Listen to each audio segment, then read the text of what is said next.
Dito ka muna. Ayan, so good morning po dito sa Yilay, Divisoria Mall. So nagkaroon po ng sunog yung aming store. Ayan, so pero na-check na rin naman dito, nandito na lahat ng mga security guard po, nagtulong-tulong na para patayin yung apoy. Ayan, so check lang muna natin kasi ano pa naman, under observation pa rin naman po yung aming store kung meron pa.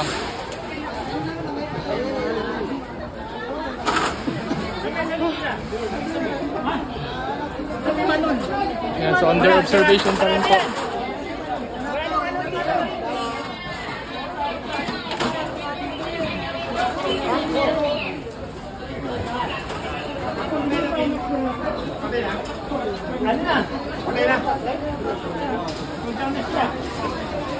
Ayan, napatay na rin yata kasi kanina paglabas namin napatay na rin naman na kanina. Pero chine-check pa rin ng maayos kasi baka may mga naiwan pa na umaapoy kasi halos kuryente kasi nasa taas sa mga ilaw. Ayan, so may mga box din kasi. Mga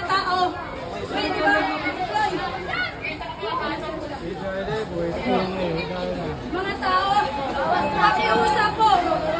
Awit yan, ulitin nyo eh. Sabihin mo sir, kompleto naman tayo dito kamo. Si Kuya Rowel lang yung wala. Ha? Si Christian tsaka si Kuya Rowel lang yung wala dito. Pero medyo malaki kasi makautok na ito sa mall eh. Binasag ko yung ano doon. Hawakan na yung kumay ko.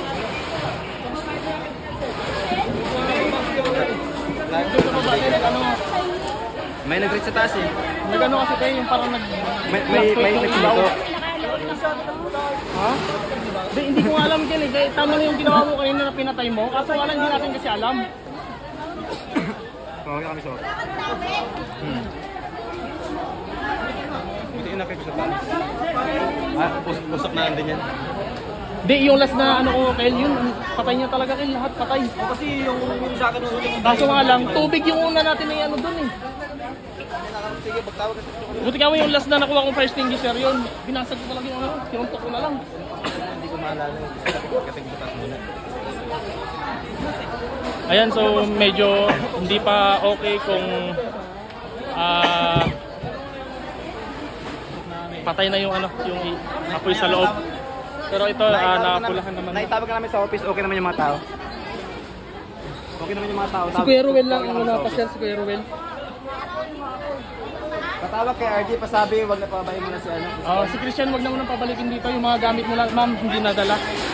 Wala ako nakatawag eh.